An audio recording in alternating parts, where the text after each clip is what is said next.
this episode, we're going to talk about something that quietly decides whether automation is safe or dangerous, how your pipeline and automation tools connect to external providers. A provider might be a cloud platform, a managed database service, an identity service, or any external system your automation needs to call in order to provision resources or deploy changes. Those connections are usually made through a command line interface, CLI, or a software development kit, SDK, and both approaches rely on configuration that includes identity, permissions, endpoints, and sometimes regional or environment-specific settings.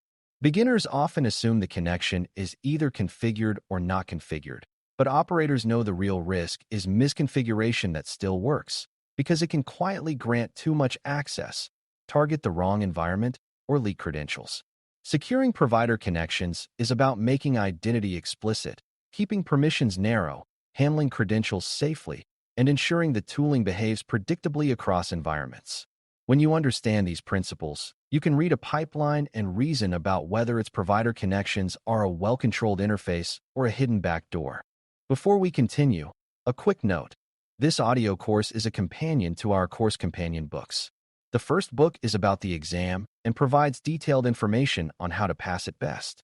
The second book is a Kindle-only ebook that contains 1,000 flashcards that can be used on your mobile device or Kindle. Check them both out at Cyber.Author.me in the Bare Metal Study Guide series. The first concept to anchor is that a provider connection is not just a login. It is an operational relationship with a scope. Scope includes which account or subscription is targeted, which region or project is affected, and what actions the identity is allowed to perform.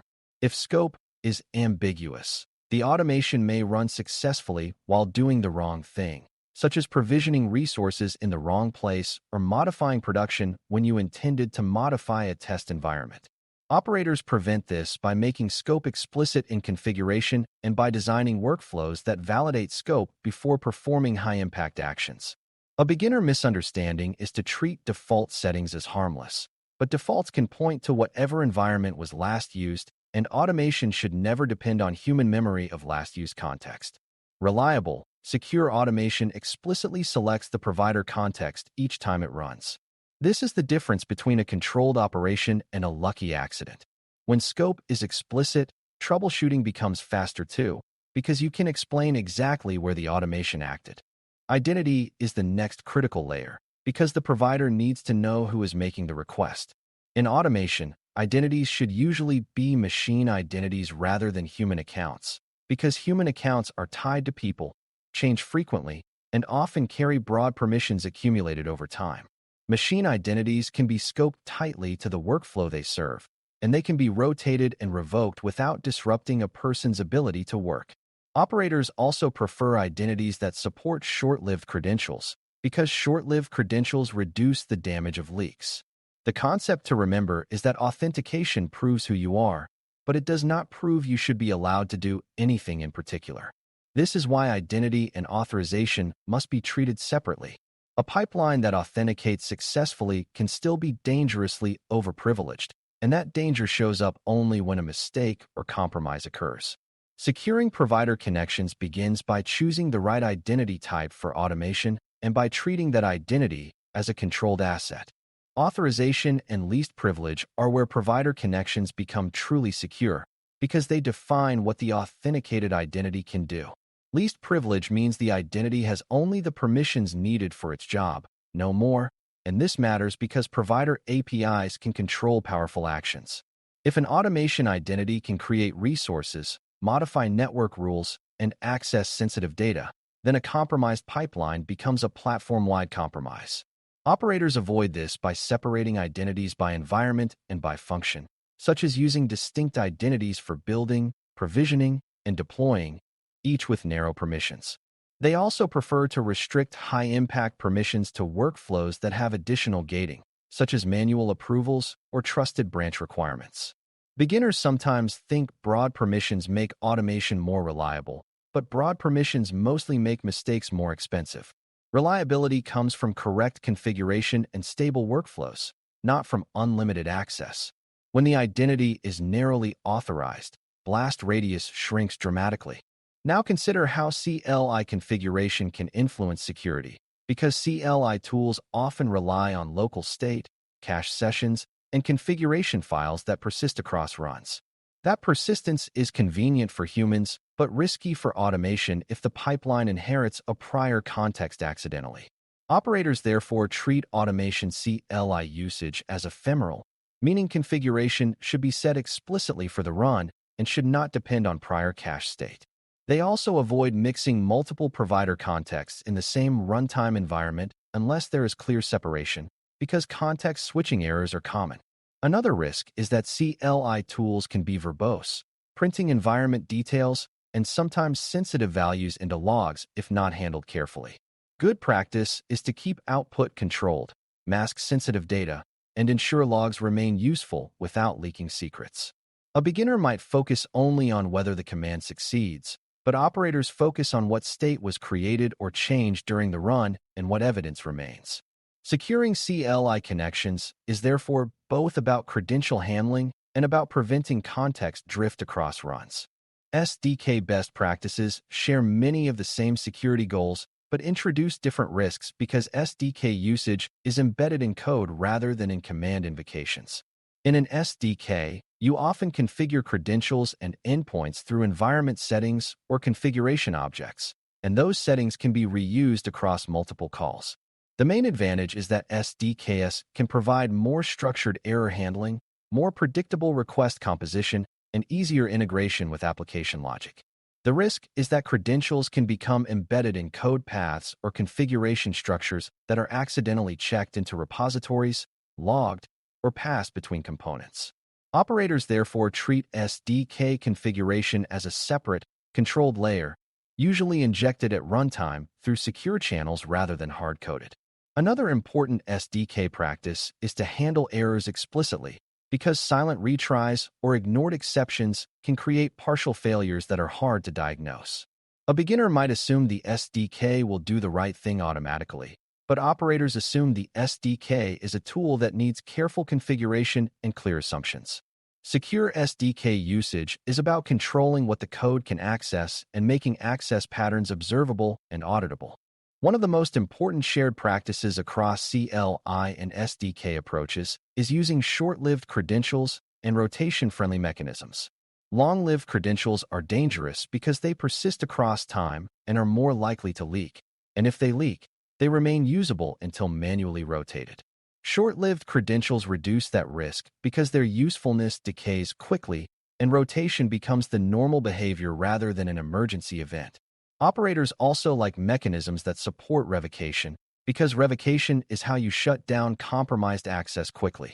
Another key idea is that credentials should be scoped to the environment, meaning production identities should not be used in test pipelines, and test identities should not have production permissions. This separation protects you from mistakes where a test workflow accidentally targets production. It also helps with compliance because you can demonstrate that access paths are restricted. Beginners sometimes see this as extra complexity, but it is the kind of complexity that prevents catastrophic error. When you separate environments and keep credentials short-lived, your provider connections become far safer. Endpoint and region configuration also deserve attention because mistargeting can be as damaging as credential leakage. A workflow that points to the wrong region can create outages by failing to reach dependencies or by creating resources where they are not expected. A workflow that points to the wrong endpoint can accidentally use a development API when it should use a production API, or it can hit a malicious endpoint if configuration is compromised. Operators therefore validate endpoints and regions as part of the workflow's pre-flight checks, ensuring that what the pipeline thinks it is targeting matches what it should target. This is also why configuration should be explicit and declarative where possible, because hidden defaults make mistargeting more likely. Another operator habit is to treat endpoints as sensitive configuration, because changing an endpoint can redirect automation into a different trust domain. If an attacker can change where your pipeline sends requests, they may be able to capture tokens or manipulate responses. Securing provider connections includes protecting endpoint configuration from tampering and making endpoint changes highly visible. Another practical risk in provider connections is credential leakage through logs, error messages, or artifacts. And this is where operator discipline matters more than beginners expect. CLI tools and SDKs can both emit detailed error messages that include request information, and sometimes that information includes headers or tokens if logging is misconfigured. Build logs are often widely accessible, and once a secret appears there, it can be copied and reused. Operators therefore implement masking and limit verbosity, and they design workflows to avoid printing environment details that could help attackers. They also ensure that artifacts produced by builds do not include credentials, configuration files with secrets, or cached authentication state. Even without tool-specific detail, the principle is clear. Secure connections are not secure if secrets are allowed to flow into uncontrolled outputs. Maintaining secret hygiene is therefore part of provider connection security. If the pipeline's evidence trail contains secrets, the pipeline becomes a leak path. Trust and verification also matter because provider connections often traverse networks and security controls that can influence behavior. Transport layer security, TLS, protects communication, but certificate validation and proxy behavior can affect whether connections are trusted. Operators ensure that automation verifies provider identity properly and does not accept untrusted certificates or bypass verification for convenience. Another risk is that some environments use network proxies or interception devices, which can break trust if the automation is not configured to trust the organization's certificate authorities.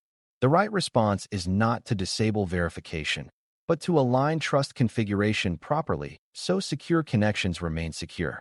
Beginners sometimes think disabling verification is a quick fix, but it turns a reliability problem into a security hole, making the automation vulnerable to interception. Operators treat trust validation as a core control, because if you cannot trust who you are talking to, everything else becomes questionable. Secure provider connections, therefore, include correct trust configuration and careful handling of intermediate network behavior. Operational reliability is also part of security here, because insecure behavior often emerges when pipelines are unreliable and teams feel pressure to bypass controls. If provider authentication frequently fails for unclear reasons, people may resort to long-lived credentials or broad permissions just to make the workflow run. Operators prevent this by making authentication and authorization behavior predictable, by improving error messages, and by designing retries and timeouts responsibly. Clear failure behavior reduces the temptation to create unsafe shortcuts, because people can fix the real problem rather than hacking around it.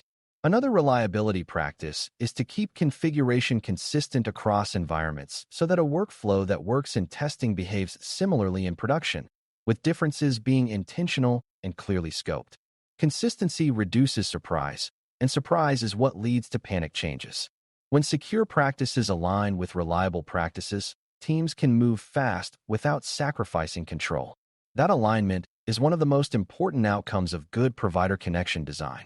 To close, securing provider connections through CLI configuration and SDK best practices is about turning powerful access into a controlled, predictable interface. You make scope explicit so automation targets the correct account, project, and region every time. You use machine identities and short-lived credentials so access is attributable, narrow, and resilient to leakage through rotation and revocation. You apply least privilege so the identity can do only what the workflow needs, reducing blast radius when mistakes happen. You treat CLI and SDK configuration as runtime injected, controlled state rather than as persistent human convenience, preventing context drift and accidental mistargeting. You protect endpoints and trust validation so automation talks to the correct provider securely, without unsafe bypasses. And you keep secrets out of logs and artifacts so secure access remains secure in practice, not just in theory. When you can explain how identity, scope, permissions, and trust combine to make a provider connection safe, you are thinking like an operator who can build automation that is both fast and responsibly controlled. Thanks for listening. For more audio courses, daily newsletters, and more, please visit BareMetalCyber.com.